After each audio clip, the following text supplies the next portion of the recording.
Bonjour à toutes et à tous. Nous continuons à prier avec vous et nous vous aimons. On va étudier le psaume au chapitre 27 aujourd'hui et nous savons bien tous que nous vivons dans des temps incertains. Qui sait ce que l'avenir nous réserve? En fait, dans le monde, il y a ceux qui vivent dans la peur qui peut les empêcher de vivre tout ce que Dieu a pour eux, sa paix et sa joie. La peur est un menteur. Qu'est-ce que c'est la peur? La peur est le désir d'éviter la douleur. Et parfois, sinon la plupart du temps, la peur d'une situation, d'une circonstance peut être plus débilitante que la circonstance elle-même.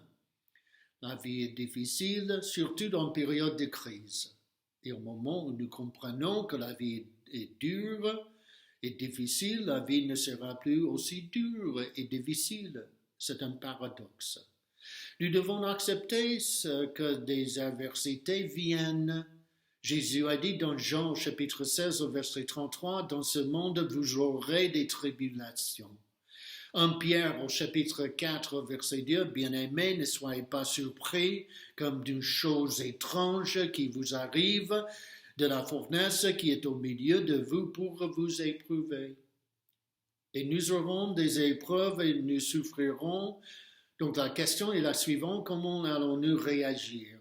Allons-nous vivre dans la peur ou bien allons-nous vivre par la foi? On passe à Psaume au chapitre 27 au verset 1. « L'Éternel est ma lumière et mon salut. De qui aurais-je crainte? L'Éternel est le soutien de ma vie. De qui aurais-je peur? » En fait, Dieu est notre lumière, Dieu est notre salut et Dieu est notre soutien. Et en sachant ceci, pourquoi laissons-nous nos peurs nous faire vivre dans l'esclavage? Nous pouvons affronter la peur, notre peur, en disant « Peur, tu ne vas pas me gagner, l'Esprit de Dieu en moi est plus grand que toutes les circonstances de ma vie. » En fait, le plus grand exemple de courage que ce monde ait jamais connu, c'est quand le Fils de Dieu, Jésus-Christ, a fait sa dernière marche vers Jérusalem. La Bible nous dit que même si Jésus savait qu'il allait être crucifié, il tourna son visage vers Jérusalem. Luc au chapitre 9 au verset 51, il prit la résolution de se rendre à Jérusalem. Jésus n'a pas bronché car il avait décidé que même s'il devait mourir pour vous et pour moi, pour réconcilier ce monde avec Dieu, il allait le faire. Il est allé à Jérusalem, sachant que ce que l'attendait. Et aujourd'hui, nous savons bien que Jésus vit en nous. Et Jésus a toute autorité, donc nous avons toute autorité. Et par conséquent, nous avons pleine autorité sur notre ennemi. Et nous pouvons vaincre notre ennemi, la peur, avec l'audace et l'autorité qui nous ont été données par Jésus-Christ et notre position en Dieu. Nous n'avons pas besoin de craindre l'ennemi, le monde, ce virus. Nous n'avons pas besoin de craindre l'ennemi parce que nous sommes des enfants de Dieu et en Jésus-Christ nous sommes plus que vainqueurs. Nous pouvons proclamer peur, sortez au nom de Jésus. La parole de Dieu dit que ne m'a pas donné un esprit de peur, mais de paix, d'amour et de sagesse. Je ne céderai pas à la tentation de me concentrer sur vous. Je tourne mes yeux vers Jésus qui me donne la force de traverser cette journée. Mes amis, Dieu nous appelle à répondre avec courage face à l'incertitude du monde aujourd'hui. Jésus, suivez-moi, Jésus n'est finalement pas venu pour nous garder en sécurité. Jésus est venu pour nous rendre courageux. Josué au chapitre 1, verset 9, nous dit ne t'ai-je pas donné cet ordre, fortifie-toi et prends courage, ne t'effraie point et ne t'épouvante pas point, car l'Éternel ton Dieu est avec toi dans tout ce que tu entreprendrais. Que pouvons-nous apprendre des psaumes au chapitre 27 pour nous aider avec notre peur. Premièrement, pour surmonter notre peur, nous devons nous rappeler qui est Dieu, ses caractéristiques, à quoi ressemble Dieu. Dieu, le psalmiste David nous a écrit, nous a dit, est notre lumière, notre salut et notre force. Que fait la lumière? Remarquons que David n'a pas dit que Dieu nous donne la lumière, que le Seigneur nous donne la force, mais David a écrit que Dieu est la lumière, la force, le soutien. Et la première chose que fait la lumière, c'est qu'elle révèle ce qui est dans l'obscurité. Si vous êtes comme moi, je crois que vous êtes comme moi, avant de venir à Christ, mon cœur était plein d'obscurité et nous pensions différemment, nous agissons différemment au quotidien. Il n'y avait aucun moyen de comprendre dans le naturel les choses de Dieu et nous semblait probablement bizarre. C'était comme si quelqu'un nous parlait dans une autre langue.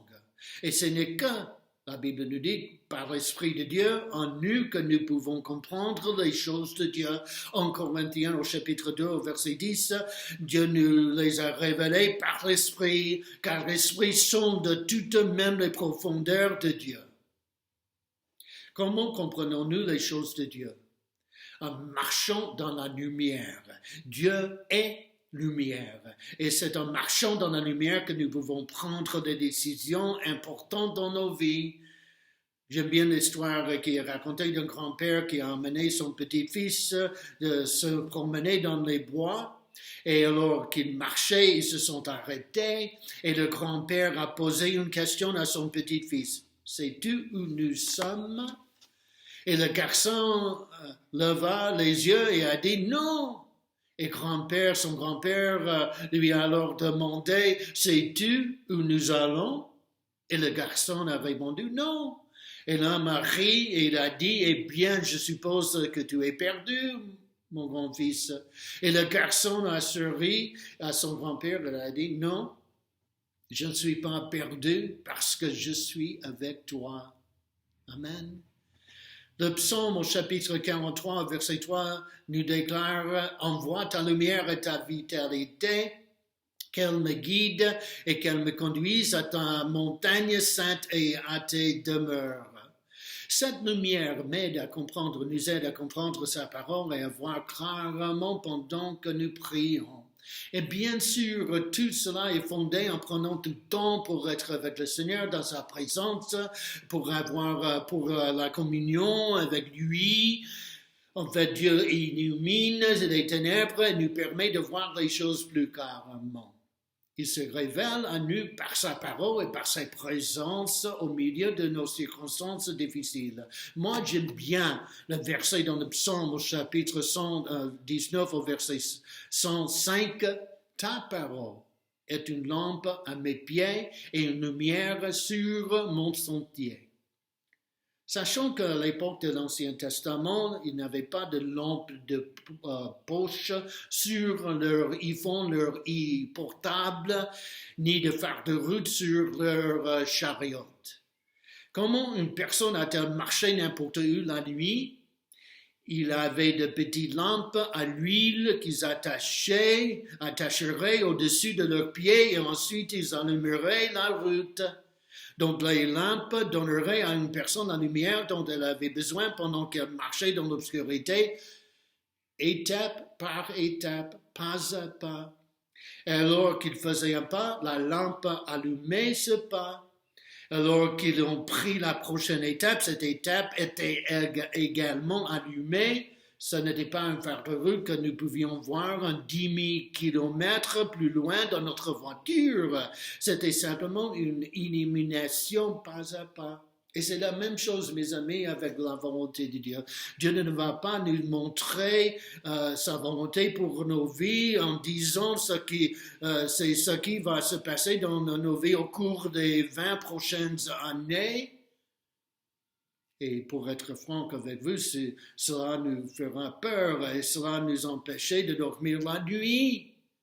Dieu dit, je vous révèle ma volonté étape par étape, pas à pas, et ma parole éclairera votre chemin. Et je vous encourage, nous tous, à nous détendre aujourd'hui, sachant qu'en faisant confiance en lui, il guidera nos chemins. Proverbe au chapitre 3, au verset 5, confie-toi en l'Éternel de tout ton cœur et ne t'appuie pas sur ta sagesse. Reconnais-le dans toutes tes voies et il apprendra tes sentiers. Donc la lumière révèle, mais aussi la lumière nous donne la force nécessaire de marcher par la foi. Avançons, mes amis, dans la foi et non en arrière dans la peur. Comment fait-on cela? Avec la puissance de Dieu en nous. Sa lumière qui nous dynamise. Un exemple de cela se trouve dans Nombre au chapitre 13. Il y a l'histoire de 12 espions qui sont envoyés pour explorer la terre promise. Et à leur retour, au verset 27, ils ont déclaré que c'était un pays où coule le lait et le miel, et en voici les fruits. Et cependant, ils continuent en disant, au verset 28, mais le peuple qui habite ce pays est puissant et les villes sont fortifiées, très grandes, et nous y avons vu des enfants d'Anak. Et au verset 33, et nous y avons vu des géants, enfants d'Anak, de la race des géants, et nous étions à nos yeux et au lieu leur comme des sauterelles. Et chaque fois que nous nous entendons dire en réponse à l'une des promesses de Dieu, le mot mais, entre guillemets, mais, répétez après moi le mot mais, nous sommes contrôlés par la peur et non par la foi. Chaque fois que nos problèmes semblent plus importants, plus grands que Dieu lui-même, nous nous ouvrons à l'échec. Les espions rapportent un mauvais rapport et les gens sont très découragés. Et au lieu d'avancer dans la foi, ils se remplissent de peur. Et en conséquence, toute la génération des plaignants craintifs et infidèles mourra dans le désert, à l'exception de Caleb et Josué qui agissent avec foi lorsqu'ils déclarent dans Nombre au chapitre 13 au verset 30, un verset merveilleux, nous devons montrer et prendre possession de la terre, car nous pouvons certainement le faire, nous y serons vainqueurs. Amen. Prenez simplement Dieu au mot, car au verset 2, Dieu a dit qu'il donnait le pays aux Israélites. Il marchait dans la puissance, dans l'autorité de Dieu. Et certains d'entre nous ont un complexe de sauterelle. Nous pensons que nous sommes insignifiants et nous avons permis à nos insécurités d'influencer notre foi. Et la question n'est pas de savoir si nous sommes compétents ou assez forts. La question est, allons-nous être dépendants de Dieu, que nous pouvons s'avancer malgré nos craintes? Nous ne sommes pas des sauterelles, nous sommes des enfants de Dieu. Je suis un enfant de Dieu. Vous êtes un enfant de Dieu. Je suis un fils de Dieu. Vous êtes une femme de Dieu. Nous sommes dynamisé par la puissance du Saint-Esprit en nous. Amen. Je peux tout faire par celui qui me fortifie. Et ça, c'est très important parce que la vie elle-même est fragile. La vie est dure et difficile. Et nous pouvons nous décourager et alourdir sur nos soucis et nos ennuis. Et cependant, puisque nous avons Dieu comme force, nous recevons un soutien surnaturel, une puissance divine qui nous permet de continuer dans le nom de Jésus-Christ.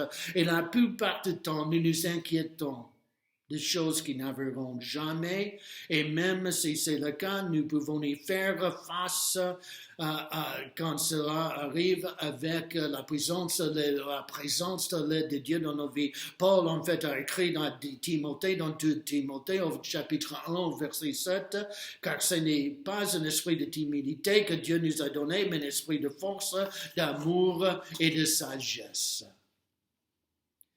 Psaume au chapitre 27 au verset 2, quand des méchants s'avancent contre moi pour dévorer ma chair, ce sont mes persécuteurs et mes ennemis qui chancellent et tombent.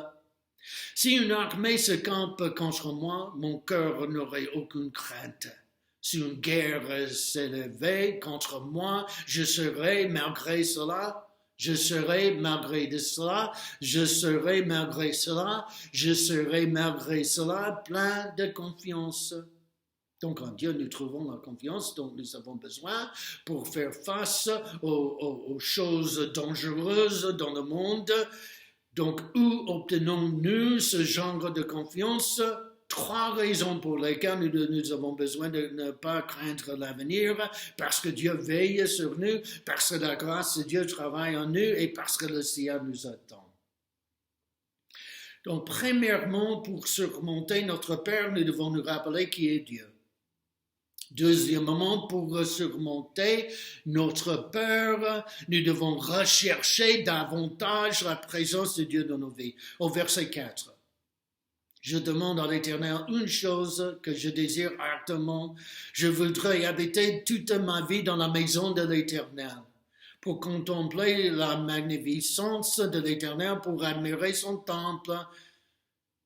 Vous savez que nos vies ne sont pas à propos de nous, nos vies sont à propos de Dieu. Et en temps de peur, nous devons nous concentrer sur sinon vivre dans la présence de Dieu. Nous devenons sur quoi nous nous concentrons, sur quoi nous nous concentrons et sur quoi nous nous concentrons devient notre réalité. En fait, Hébreux, au chapitre 12, au verset 2, nous encourage à avoir les regards vers qui? Vers Jésus. Et si nous nous concentrons sur nos problèmes, nous ne penserons qu'à nos problèmes. Et si nous nous concentrons sur la présence de Jésus, nous deviendrons remplis de la présence de Jésus dans nos vies. Surmonter la peur, c'est plus que dire « je n'aurai pas peur », je n'aurai pas peur. En grinçant les dents, c'est de combler ce vide, un manque de panique avec la paix et la présence de Dieu, vous voyez. Si ça vaut la peine de paniquer, ça vaut la peine de prier. Et David a dit au milieu de la peur, je vais demander une chose, vivre en présence de Dieu. Alors que nous demeurons à sa présence, nos peurs disparaissent parce que Dieu nous protège. Psaume, j'aime bien Psaume au chapitre 63, au verset 1. Oh Dieu, tu es mon Dieu, je te cherche, mon âme a soif de toi, mon corps soupire après toi, dans une terre aride, déchaissée sans eau. Donc, nous devons prendre la responsabilité personnelle de devenir intime avec Dieu. Dieu désire d'être proche avec nous. Donc, nous devons passer du temps avec lui, nous devons choisir de passer, c'est incroyable de penser à cela, que notre Créateur attend que nous approchons de lui, mais passer du temps ensemble dans une relation n'apporte pas nécessairement d'intimité. Mais il est impossible d'être intime avec Dieu sans passer du temps ensemble. Nous devons passer du temps seul avec Dieu. En fait, le Saint Augustin a dit, il a écrit, nos cœurs sont agités jusqu'à ce qu'ils reposent en vous. Moi, j'aime bien l'histoire de John Wesley, le fondateur de l'Église méthodiste, qui était sur le point de mourir. Et ensuite, il venait de rentrer de la maison d'un ami où il avait prêché son dernier sermon, prédication basée sur l'écriture en Ésaïe, au chapitre 55, au verset 6, « Cherchez l'Éternel pendant qu'il se trouve, invoquez-le, tandis qu'il est prêt. » Donc, John Wesley était tellement malade que ses amis ont dû le porter jusqu'à sa chambre et réalisant qu'il était sur le point de mourir.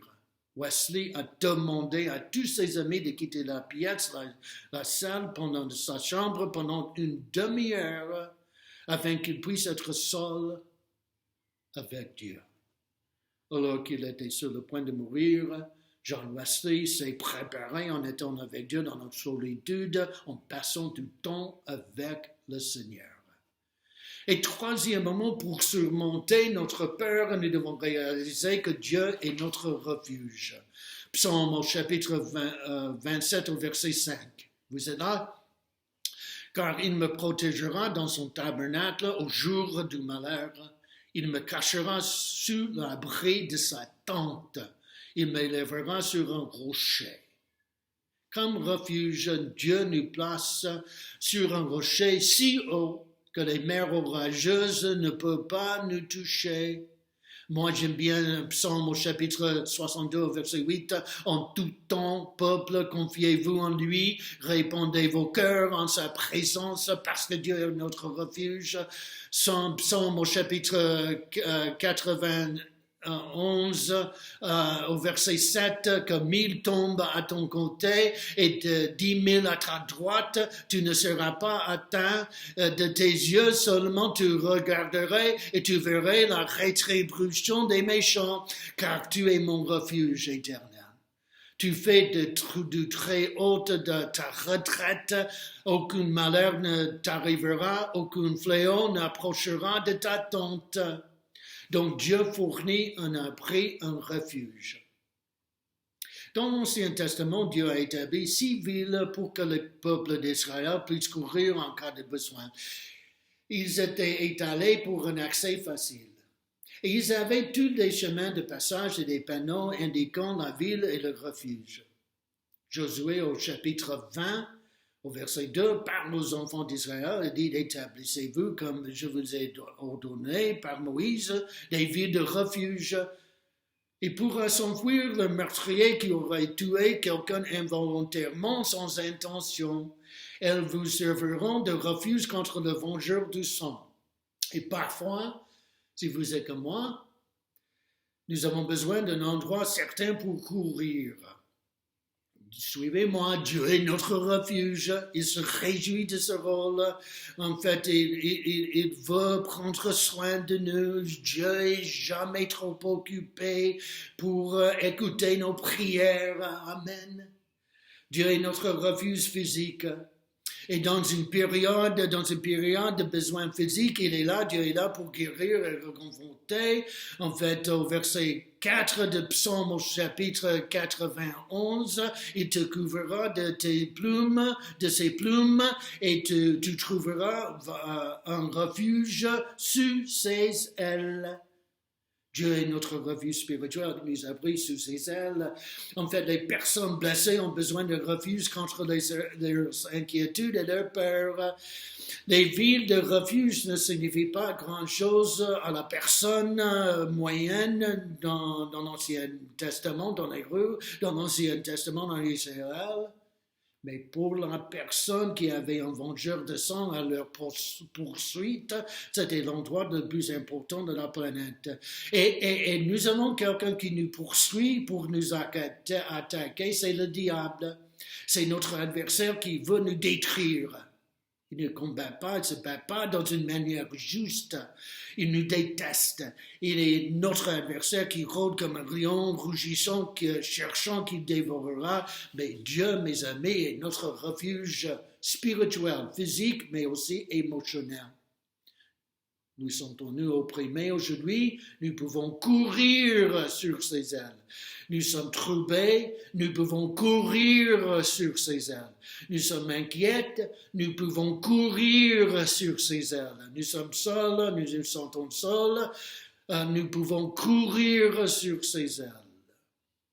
Amen. Quatrièmement, pour surmonter la peur, nous devons continuellement adorer Dieu. Psaume au chapitre 27 au verset 6. Et déjà ma tête s'élève sur mes ennemis qui m'entourent. J'offrirai des sacrifices dans sa tente au son de la trompette. Je chanterai, je célébrerai l'Éternel. Nous pouvons adorer, nous pouvons nous inquiéter et vivre dans la peur. Il y a même dans les chrétiens qui sont très mûrs dans la foi, de tentation de marcher selon nos sentiments, de mettre notre foi et notre espoir dans ce que nous ressentons à un moment donné, en particulier au milieu des épreuves. Genre, j'ai pas envie de prier, j'ai pas envie de louer le Seigneur. Cependant, nous ne devons pas laisser nos sentiments nous dire comment vivre. Au lieu de cela, nous devons dire, proclamer, sinon commander nos sentiments d'obéir à Dieu au milieu de circonstances difficiles. Paul écrit que nous devons, entre guillemets, prendre chaque pensée. Nous devons prendre chaque pensée en captivité, j'aime cela, pour la rendre obéissante à Christ. Nous faisons le choix de louer le Seigneur. Nous pouvons nous inquiéter et vivre dans la peur, ou nous pouvons louer Dieu. Moi, je trouve intéressant que lorsque Paul et Silas étaient en prison, ils adoraient Dieu. Et voici ce que je sais. Lorsque nous vivons dans la peur, dans l'inquiétude, de la dépression, du doute, nous devons adorer Dieu. Il y a du pouvoir dans la louange. Répétez après moi, il y a du pouvoir dans la louange. La louange fera tomber les chaînes de l'esclavage. Et quand nous sommes attaqués par Satan, nous pouvons adorer Dieu. Nous tournons le dos vers Satan, et nous nous concentrons sur Dieu. Et peut-être pourrions-nous prier ceci aujourd'hui. Père, tu as le contrôle. Nous te louons pour qui tu es. Tu es plus grand en nous que celui qui vit dans le monde. Il y a du pouvoir dans la louange. Pendant que nous adorons, notre attention se tourne de nos peurs vers le Père. Cinquièmement, pour surmonter notre peur, nous devons prier. Au verset 7, Psaume au chapitre 27. Éternel, écoute ma voix, je t'invoque, aie pitié de moi et exauce-moi. Mon cœur dit de ta part, cherchez ma face, je cherche ta face, ô Éternel. Ne me cache point ta face, Seigneur. Ne repousse pas avec colère ton serviteur. Tu es mon secours. Ne me laisse pas, ne m'abandonne pas, Dieu de mon salut. Car mon père et ma mère m'abandonnent, mais l'Éternel me recueillera. Éternel, enseigne-moi ta voie, conduis-moi dans le sentier de la droiture à cause de mes ennemis. Ne me livre pas au bon plaisir de mes adversaires, car ils s'élèvent contre moi de faux témoins et des gens qui me respirent que la violence. Oh, je n'étais pas sûr de voir la bonté de l'Éternel sur la terre des vivants. Donc David n'a pas prié une prière mémorisée ou répétitive. Il prie de son cœur. Il déverse ses émotions vers Dieu. Il était honnête et réel avec Dieu. Et nous ne devons jamais nous sentir coupables de prier de notre cœur à Dieu, de poser des questions difficiles à Dieu lorsque nous nous sentons déprimés et découragés. En fait, Dieu nous connaît. Psaume au chapitre 139 au verset 1. Éternel, tu me sondes, tu me connais. Parfois, nous pouvons penser que ces sentiments reflètent notre foi, alors qu'en réalité, ils ne reflètent pas notre humanité. Dieu nous connaît, il nous a créés. Alors, lorsque nous sommes en crise, Dieu n'est pas alarmé ou offensé par les questions qui viennent de notre cœur. Dieu ne nous méprise jamais en pensant « Comment pouvez-vous dire cela? Ne savez-vous pas que je suis Dieu ?» Pendant une crise, nous pouvons apporter notre frustration, nos questions, nos peurs à Dieu, et Dieu accueille nos questions. Jérémie au chapitre 33, au verset 3, nous dit « Invoque-moi et je te répondrai ». Psaume au chapitre 50, au verset 15 « Et invoque-moi au jour de la détresse, je te délivrerai et tu me glorifieras ». Et si nous prions plus, nous nous inquiétons moins. Philippiens au chapitre 4, au verset 6, « Ne vous inquiétez de rien ». Mais en toutes choses, faites connaître vos besoins à Dieu par des prières et des supplications avec des actions de grâce et la paix de Dieu. Amen, la paix de Dieu qui surpasse toute intelligence gardera vos cœurs et vos pensées en Jésus-Christ. Et peut-être vous pouvez prier, nous pouvons prier. Peut-être pourrions-nous prier aujourd'hui, Père, il y a tant de choses à craindre dans le monde. Je te donne mes peurs, mes soucis, les voici. Et complétez le vide avec votre inquiétude spécifique. Je sais que lorsque je te donne mes inquiétudes, tu vas t'occuper, tu es en contrôle. Je t'aime, Seigneur. Si à un moment nous pouvons savoir que Dieu ne nous abandonnera jamais. Amen. L'amour de Dieu est sans fin, inconditionnel, et c'est une merveilleuse assurance pour nous que, quoi qu'il arrive, Dieu ne nous abandonnera ni nous quittera. Psaume au chapitre 27 au verset 9, « Ne me cache point ta face, ne repousse pas avec colère ton serviteur. Tu es mon secours, ne me laisse pas, ne m'abandonne pas, Dieu de mon salut, car mon père et ma mère m'abandonnent. Mais l'Éternel me recueillera. Les gens nous laisseront tomber, Dieu ne nous laissera jamais tomber. Dieu ne nous abandonnera jamais. Et nous pouvons avoir la certitude que celui qui a commencé en nous cette bonne œuvre la rendre parfaite par le jour de Jésus-Christ.